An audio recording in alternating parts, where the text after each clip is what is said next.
Assalamualaikum warahmatullahi wabarakatuh. Halo, selamat datang di video pembelajaran mata kuliah penganggaran perusahaan.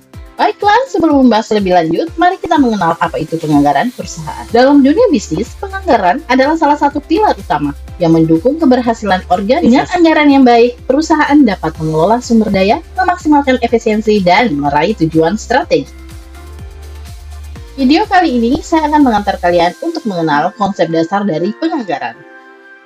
Pertama-tama, kita akan melihat apa perbedaan antara anggaran dan penganggaran. Adalah hasil kerja yang berupa taksiran-taksiran yang akan dilaksanakan di waktu yang akan datang dan tertuang dalam suatu naskah tertulis. Sedangkan penganggaran adalah proses perencanaan, penyusunan, pengelolaan, dan pengawasan anggaran. Selanjutnya dari segi bentuk. Anggaran bersifat statis, sedangkan penganggaran bersifat dinamis. Sedangkan dari segi tujuan, anggaran sebagai pedoman konkret, dan penganggaran memastikan bahwa anggaran dibuat dengan tepat, realistis, dan sesuai dengan tujuan organisasi. Dari segi fungsi, anggaran sebagai alat pengontrol dan evaluasi, sedangkan penganggaran sebagai proses untuk menentukan kebutuhan keuangan dan merancang strategi alokasi sumber daya.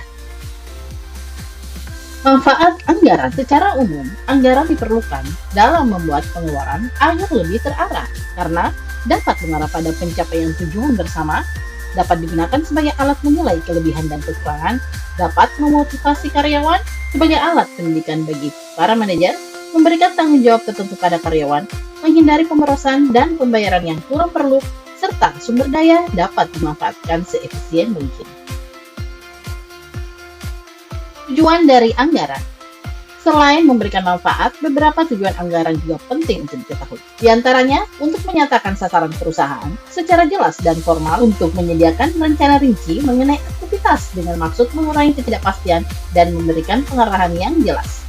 Dan yang lebih penting, menyediakan alat pengukur dan mengendalikan kinerja individu dan kelompok, serta menyediakan informasi yang mendasari perlu tidaknya tindakan koreksi. Next, faktor-faktor yang mempengaruhi penyusunan anggaran. Faktor eksternal adalah faktor yang mempengaruhi penyusunan anggaran yang berasal dari luar perusahaan. Di antaranya, keadaan persaingan, tingkat pertumbuhan penduduk, tingkat penghasilan masyarakat, tingkat pendidikan masyarakat, tingkat penyebaran penduduk, agama, adat istiadat, berbagai kebijakan pemerintah, dan keadaan perekonomian. Faktor internal adalah faktor yang mempengaruhi penyusunan anggaran yang bersumber dari dalam perusahaan, seperti data penjualan tahun-tahun yang lalu, kapasitas produksi yang dimiliki perusahaan, tenaga kerja yang dimiliki, modal kerja perusahaan, fasilitas-fasilitas perusahaan, sampai kepada kebijakan yang dimiliki oleh perusahaan. Anggaran sebagai alat manajemen. Proses penyusunan anggaran seringkali disebut sebagai penyusunan rencana laba jangka panjang. Oleh sebab itu, fungsi-fungsi manajemen sangat diperlukan dalam penyusunan anggaran. Dimulai dari perencanaan, anggaran membantu manajemen merumuskan tujuan jangka pendek dan jangka panjang. Alokasi sumber daya. Anggaran memastikan sumber daya seperti dana, tenaga kerja, dan waktu dialokasikan dengan tepat. Pengendalian dengan memantau jalannya anggaran. Lalu koordinasi. Anggaran menyatukan berbagai bagian organisasi untuk bekerja menuju tujuan yang sama. Selanjutnya, evaluasi kinerja.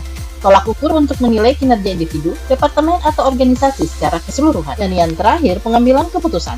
Anggaran akan menyediakan informasi keuangan yang relevan dan akurat untuk mendukung pengambilan keputusan strategis. Prosedur penyusunan anggaran. Penyusunan anggaran dalam suatu organisasi biasanya dikoordinasi oleh komite anggaran dan departemen anggaran.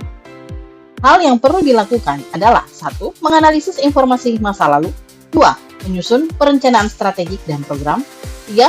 Mengkomunikasikan tujuan strategi pokok dan program, 4. Memilih taktik, mengkoordinasi dan mengawasi operasi, 5. Menyusun usulan anggaran, 6. Menyerahkan revisi usulan anggaran, 7. Menyetujui revisi usulan anggaran dan merakit menjadi anggaran perusahaan, dan terakhir, revisi dan penetapan final anggaran perusahaan untuk diajukan kepada pimpinan perusahaan. Demikianlah video pembelajaran kita kali ini tentang konsep dasar anggaran. Terima kasih telah menyimak video ini sampai akhir. Jangan lupa untuk mengulas kembali materi, mencatat hal-hal penting, dan mempersiapkan diri untuk diskusi dan tugas berikutnya. Assalamualaikum warahmatullahi wabarakatuh, dan salam sejahtera untuk kita semua.